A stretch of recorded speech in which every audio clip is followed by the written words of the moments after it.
Cordial saludo para todos. Hoy nos encontramos reunidos para hacer la sustentación del mapa mental del libro Biografía de la Humanidad de Juan José Antonio Marina y Javier Rambao. Integrantes, Caleb Ramírez, Angélica Ramírez, Kiara Quiñones, Juan David Quecán, Mauricio Zipagauta y César Camilo Ramírez, quien les habla. El libro se basa en un estudio que tiene como idea principal encontrar esa genética cultural desde el punto de vista de la historia, analizando la biología y analizando el impacto de la cultura para poder encontrar la evolución cultural que ha tenido el ser humano y que hoy pues ha marcado nuestro desarrollo. Para esto se ha tenido, digamos, en cuenta aquellos métodos que se han hecho por sí, digamos, capaz o realizable, que se basan básicamente en un alto flujo de información que se han medido por medio de una acción que básicamente es una emoción, un deseo, pues que incita al hombre a resolver y provocar nuevos retos y asimismo lo asume como un hombre como esencia activa. Hablamos sobre un algoritmo evolutivo, pues, que es un mecanismo análogo que se relaciona primero por una fuerza impulsora, como lo nombramos antes, que mueve y dirige la acción y está motivado hacia unos grandes deseos, como son sobrevivir, aumentar el bienestar, vincularse socialmente, dar sentido a la experiencia y ampliar las posibilidades vitales. Esto nos lleva pues, básicamente a unos problemas estructurales, deseos insatisfechos, difíciles de sentir y difíciles de pensar, que son la felicidad, que esto pues tenemos entendido es la que motiva al hombre a la investigación y a la creación de un mundo nuevo. Segundo, pues hablamos de una búsqueda de selección, donde ya se habla de una inteligencia y una creatividad que ha sido a través de la historia, la que nos ha dado una corriente de culturas de solución, donde pues demuestra que los deseos humanos son proliferantes e insaciables, y pues que nos vamos envolviendo en un tema de ebriedad de cambio y explosión creativa o inventiva. Y por último, pues hablamos de un criterio de selección que ya incluye, digamos, el impulso como fuerza impulsora y la creación dirigido especialmente hacia la supervivencia, ya analizando desde un punto de vista la necesidad como una utilidad y el placer como una satisfacción, pues que conlleva a una toma de decisiones que pueden ser tanto individuales como colectivas, y estas pues a su vez también conllevan un impacto positivo o un impacto negativo, depende de donde estén ubicados. También encontramos que pues unas consecuencias del algoritmo que se basan en el paralelismo, que son las invenciones en paralelo, que son aquellas estructuras psicológicas y realidades que van hacia un resultado en común o individual que tienen compartidas las especies. La convergencia ya se mide desde un punto de vista de competencia, que ya habla sobre la fortaleza, la reversión, que nos habla sobre el tiempo, y tres, la capacidad y oportunidades que tiene ¿para qué? Para que se proyecte hacia una felicidad objetiva y poder encontrar un estado de plenitud. Esto se resume básicamente en un deseo, una moralidad y unos valores y soluciones que nos llevan hacia una sostenibilidad en busca de un objetivo de un progreso político, que son los derechos y hacia un progreso ético, que es ya parte de la calidad de vida de toda la comunidad o de la sociedad donde estemos encontrados.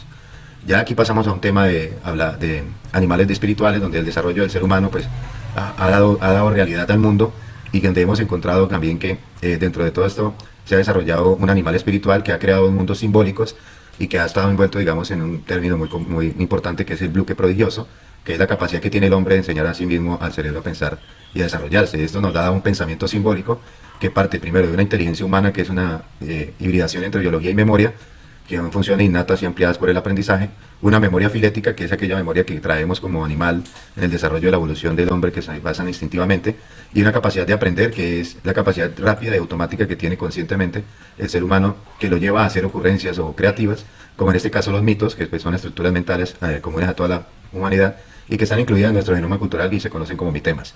También nos da la creación de unas herramientas que dan un uso, es una comprensión de la utilidad y una amplia posibilidad de acción de estas herramientas, que también han dado importantes para el desarrollo y evolución del hombre. Y el lenguaje, pues esa es la culminación del pensamiento simbólico, es la gran herramienta que ha vinculado y comunicado con los demás y consigo mismo, y que permitió el aprendizaje colectivo y facilitó la cooperación y la evolución real del ser humano. Ya después pasamos aquí a hacer una pequeña reseña cronológica de cómo ha ido evolucionando el hombre y por qué nosotros todos somos africanos. Nos habla de que la evolución del Homo sapiens se mostró de 200.000 a 300.000 años en África, debido a que pues, ellos tienen una naturaleza viajera y migratoria, pues empezaron a viajar por todo el mundo y se subdividieron en 5 ramas: la africana, euroasiática, europea, americana y australiana, en donde pues, se conoció el desarrollo de máquinas simbólicas que son comunes en algunas partes de las sociedades, religiones y símbolos y orofanías que también las comparten, y también se formó una explosión creativa individualizada dependiendo de la rama, y también pues encontramos que relaciona un efecto Baldwin entre toda esta creación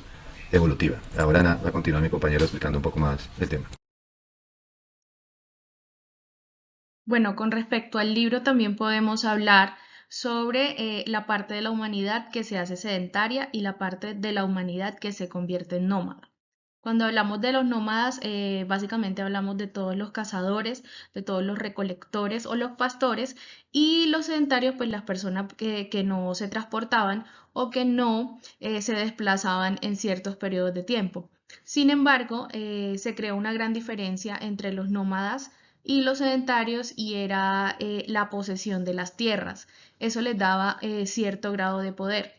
Mientras los nómadas, por el tema del desplazamiento, solamente cargaban lo necesario y se acoplaban a la situación o al lugar en el cual se estaban instalando de manera constante. Las personas sedentarias tuvieron que desarrollar habilidades tales como la caza, como la agricultura, crear cultura para la conservación de los alimentos y por ende trabajar la tierra. La tierra ya en este aspecto se convierte en poder y riqueza. Ese es el significado que toma, porque entre más tierra poseían las personas, significaba que tenían un sistema económico estable, tenían familias conglomeradas y pues hacían alusión al uso de los ríos o de los afluentes. Cuando tenían los ríos, pues lógicamente podían hacer más llevaderos los cultivos, hacer que rindiera mucho más el transporte de los mismos y comercializaban mucho más sus productos de manera constante. Por eso es que también hacen referencia a la conquista de los ríos. Asimismo, hablan de la clase dominante, es decir, el poder que tenía lo material en la parte militar y económica y el poder de lo religioso. Era básicamente el poder que tocaba o que tenía la iglesia y los gobernantes. En algunos casos, pues los faraones, la obediencia, la entrega del capital de trabajo, del dinero y de los esclavos, que para ellos los esclavos significaba también, era significado de poder. La iglesia, por su parte, pues tenía sus propias reglas, sus propias normas, y eso hacía, eh, los hacía como estados independientes. Bueno, asimismo, hablan de la creación de ciudades y la creación de cultura. La importancia que tenía la escritura, digamos, el don de convivir y sobrevivir, ya que no solamente hablaban de las invasiones, sino que también hablaban del desarrollo tecnológico y económico que tenían las diferentes culturas y las diferentes ciudades. La creación de cimientos, la escritura, la descripción de sonidos, la pictografía, que se volvió para ellos indispensable en cuanto a la comunicación. Asimismo, los jeroglíficos, que para ellos era un tema netamente de comunicación entre ellos mismos. Y por último, pues también hablan de las culturas que tuvieron incidencia en el mundo. Básicamente, o bueno, podemos hacer hablar de la cultura griega, de la cultura mesopotamia, de la cultura zapoteca, entre otras, que se asentaron también en ríos, en afluentes y que lograron crear diferentes maneras de pensar y diferentes maneras de aportar a la historia. Se hace creación de la estratificación, es decir, ya se empieza a ver el tema de los estratos altos, medios y bajos, de los nobles, de los feudales y de los terratenientes. También se verifican los esclavos, la experiencia religiosa, la domesticación de los animales, que le daba también cierto grado de poder entre más tierras, entre más agricultura tenían lógicamente para abonar en sus tierras, y los animales de pasto como los caballos, las vacas, le daban cierto grado de estrato a las personas y básicamente era se dividían en dos grupos, para la religión y para los grandes terratenientes de los diferentes países. Buen día, compañeros. Entonces, continuando con esta cronología que nos han venido contando pues mis compañeros anteriores, bueno, en este apartado queremos mencionar que hubo un giro espiritual y hubo una era axial que relacionó tanto la parte política como económica, adicional de una expansión de poblaciones. Entonces, para la parte espiritual, mencionamos que la religión es la base de la evolución. Hay una existencia de numerosas religiones que son base para las religiones que contamos en la actualidad. La religión es vista como solución y conflicto. También se trata en la religión temas de felicidad subjetiva y objetiva. Adicional, pues hay una expansión de religiones y tenemos que una de las religiones que más se presentan fuertemente es el cristianismo, representado por la iglesia y que tienen un rol jerárquico. El hinduismo también tiene una presencia fuerte y se da más por familias de religiones.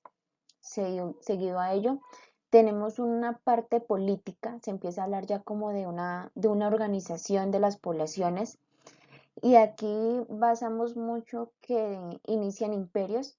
Hay una pasión por el poder que es lo que promueve estas formaciones políticas y de esta época que habla pues de antes de Cristo y un poco más después de Cristo, se crea lo del digesto, que es un libro imperdible para los juristas, y el código, que es donde se representan varias leyes.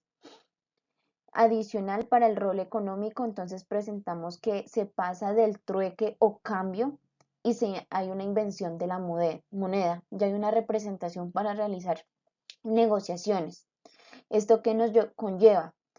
Hay unas negociaciones con pueblos nómadas que se dan tanto negociaciones económicas y a la vez tienen un rol político. Se empieza a promover de mayor manera el comercio. Hay un medio de cambio que vendría siendo la moneda. Hay un motor de progreso y algo importante en este comercio que se presenta es la ruta de la seda, que es promovida principalmente por el imperio asiático. Entonces, una vez mencionados estos tres roles, espiritual, político y económico, se presentan unas poblaciones que marcan la evolución. Es primordial mencionar que hay la existencia de imperios, en ese tiempo eran muy nombrados, que es la unificación, son expansionistas de grandes unidades políticas. El primer imperio, como para tener muy presente, es el de Asiria, que fue un imperio brutal. Manejaba todo, dominaba todo bajo la sangre y la presión a su población. Seguido de esto, pues tenemos unas poblaciones que han dejado huella en la trascendencia de la humanidad.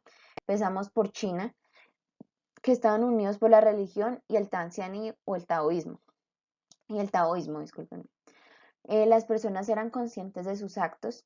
Era un imperio descentralizado y se basaba en Confucio. Hay una aparición del derecho y pues el periodo más largo fue bajo la dinastía de Han. Tenemos a India, que en sus principios está el de verse a sí mismo, pero era un tanto dividida políticamente. Grecia, por su parte, era un imperio que era muy razonable y de libertad. Tenían libre pensamiento. En el romano, entonces tenemos que era una unidad de religión y política, era estratificado, también manejaban mucha parte del derecho y lo que sostenía este imperio era la economía, las relaciones y la ideología, más no sus líderes. Cabe resaltar la población de Israel, que ellos tenían como base Dios y religión para gobernar. Entre Roma e Israel siempre hubo una relación tensa pero estable. Por otro lado tenemos los bárbaros que aparecen un poco después, que pues ellos impulsaban era mucho la guerra y tenían como un modelo, un ejemplo, iban tomando de a pocos al Imperio Romano. Finalmente, ¿qué nos dejó esta era axial? Nos aportó temas de igualdad, se empezaron a mencionar temas de igualdad, el derecho de gentes, una democracia representativa y finalmente, y una regla de oro, no importaba la cultura, la religión, la población. Se tiene muy presente que era no hagas a los demás lo que no quieres que te hagan a ti. Eso era imperdible en esta época. Gracias. Continuamos con el análisis del libro del célebre pedagogo José Antonio Marina y el historiador Javier Rambón. Mezcla de antropología psicomoral filosófica de la historia y el relato sintético de principales acontecimientos de la humanidad. En sus páginas tratan de hallar términos adecuados para ofrecer respuesta al enigma ya planteado por Kant. El género humano progresa continuamente hacia lo mejor. Al respecto, lo que nos interesa es la historia moral del conjunto de los seres humanos reunidos socialmente y esparcidos en pueblos sobre la tierra. Es así como aparecen nuevos protagonistas: la religión y la política, su relación con el poder, la credibilidad del ciudadano del común, cómo las tendencias y los nuevos predicadores personas comienzan a desplegar y a conseguir adeptos para poder masificar todas sus creencias por diferentes partes del mundo. Valores, derechos, el rechazo a la discriminación, la participación y la resolución pacífica de los conflictos estarían tentados a asociar una minoría privilegiada de la humanidad, pero para los autores confluyen como líneas morales de convergencia. Cuando los humanos se liberan de la ignorancia, del miedo y del odio diferente, es decir, consiguen los bienes necesarios, buscan información adecuada y cultivan pensamientos críticos y fomentan la compasión, convergen hacia situaciones éticamente preferibles. Las aspiraciones de acercarnos a una felicidad objetiva, de la cual habla en el libro, sigue siendo una parte de un horizonte racional de la vida. El asunto en Europa está mucho más presente a lo largo del libro. Primero, para explicar lo que llamaban la gran divergencia entre nuestro continente y el resto, porque un extremo occidental durante siglos era pobre e insignificante, acaba convirtiéndose en una rama dominante de la humanidad. El problema de por qué Europa conquistó el mundo, para decirlo como el historiador Philip Thomas, solo dispone de soluciones tentativas. Por parte, parece que ahora estamos inmersos en problemas opuestos, en el de la decadencia, el ocaso y la regresión a Europa. A pesar de ser moderadas y sensatas objeciones, Marina y Rambaud se muestran muy optimistas ante irracionales europeos. La ascensión de Europa a la hegemonía mundial no se debe únicamente a la competencia darwiniana desplegada en los ámbitos comercial, militar, sino al discernimiento de las mejores soluciones culturales. Europa inventó soluciones aceptadas universalmente como las más adecuadas para conseguir la felicidad objetiva, aunque también reconocen que Europa es la cuna del maquiavelismo, la razón del Estado y el colonialismo, una conclusión agridulce. Kant fundamenta su esperanza en el progreso moral de la humanidad a través de la disposición política de pueblos, para apoyar constituciones basadas en derechos y constituciones como recurso esencial para poder acabar con la guerra, fuente de todos los males y de toda la depravación de las costumbres. Por otro lado, vemos en esta referencia bibliográfica de la biografía de la humanidad cómo diferentes culturas entran en contacto. Es un claro ejemplo en la conquista de América, donde llegaron los extranjeros españoles contra los indios.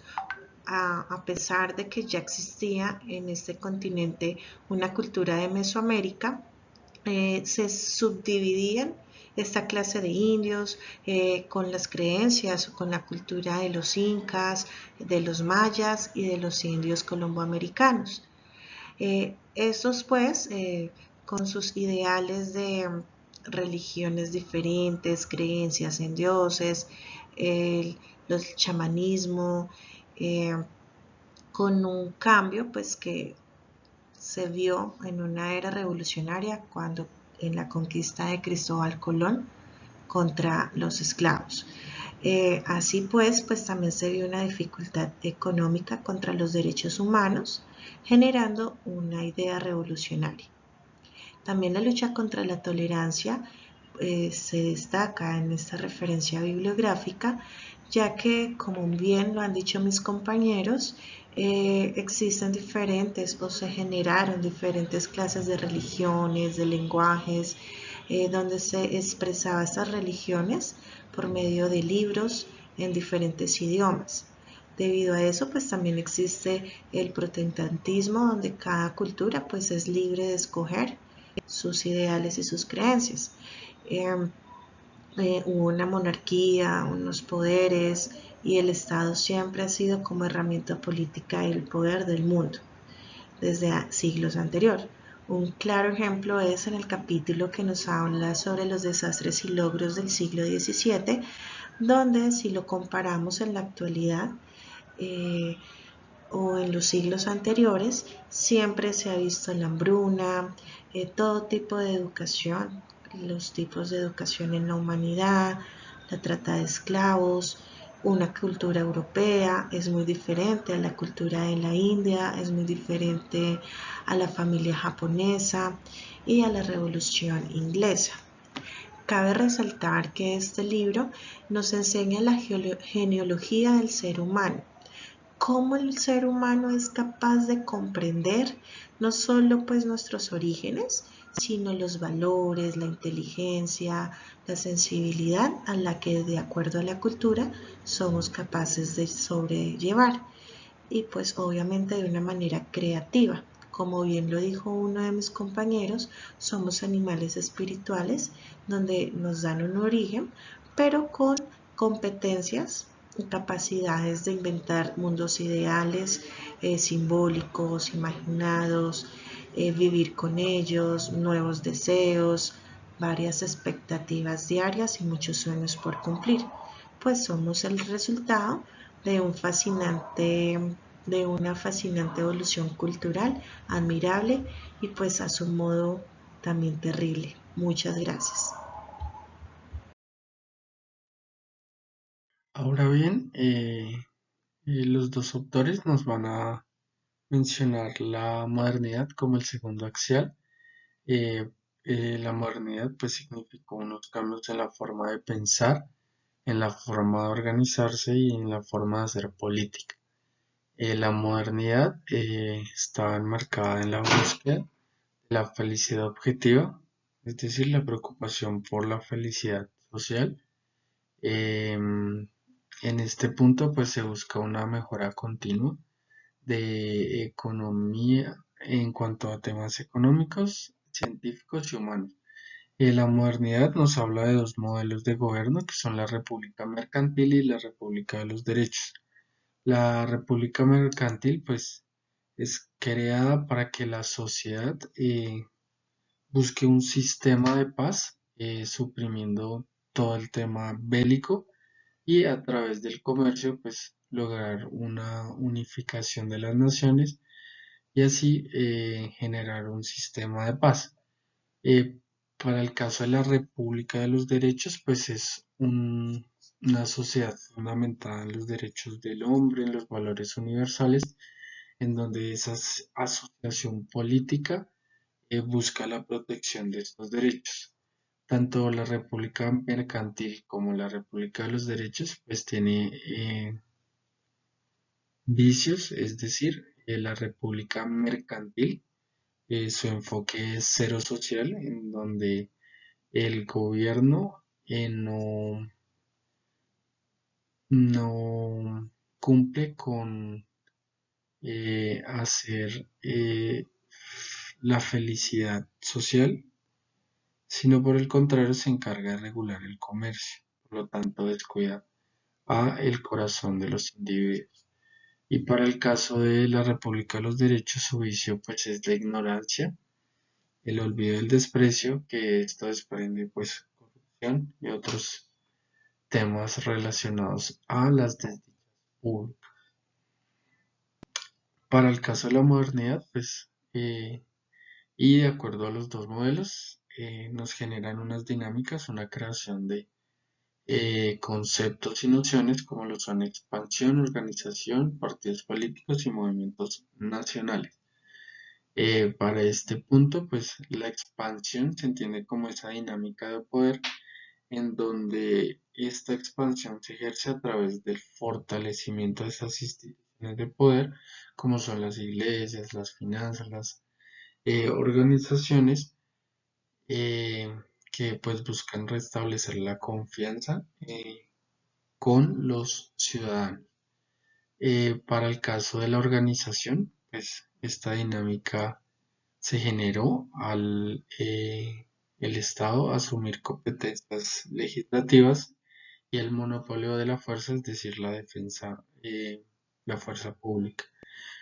Un ejemplo de ello, pues, es la formación de los sistemas de gobierno de gabinete, en donde pues se conforman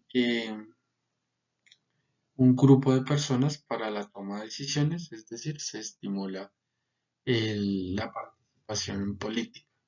Para el caso de los partidos políticos, vemos que pues es una forma de ver cómo debe ser la política, la sociedad y cómo se ejerce el poder.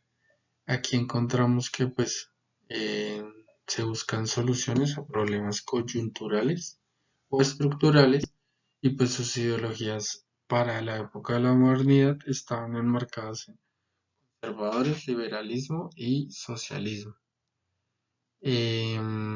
Dentro de esta época también se generaron estos movimientos nacionalistas en donde cada nación pues tenía derecho a disponer de su destino y asimismo pues fueron herramientas que no permitieron al individuo ser reconocido. ¿Por qué? Porque la nación al ser nación impuso en cada uno de sus ciudadanos la manera de cómo debe funcionar el mundo. Em, Ahora es importante mencionar que después del fin de la Segunda Guerra Mundial, pues se conformaron regímenes totalitarios en donde pues el control lo ejercía un solo partido y pues en este caso también se menciona la creación de los medios de comunicación como búsqueda del sostenimiento de estas ideologías políticas. Los dos autores mencionan tres ideologías que son la soviética, fascista y liberal y pues esto enmarcado para resolver problemas sociales, económicos y demás. Y finalmente encontramos que para la actualidad pues se busca una felicidad objetiva en donde pues se deja a un lado el horror de las guerras, de lo que, del trayecto que se ha tenido con esto, y pues se busque el poder de la disuasión, la negociación y llegar a acuerdos entre uno y otro. Esto está fundamentado en los derechos humanos y cada uno de los pactos internacionales que se vienen firmando para limitar el poder de estas naciones. Em, Finalmente, como reflexión, pues a lo largo del libro se ve cómo se llega a un final y es el final de lograr la paz y dejar a un lado esa ignorancia y esos fanatismos para hacer una contribución positiva en la sociedad.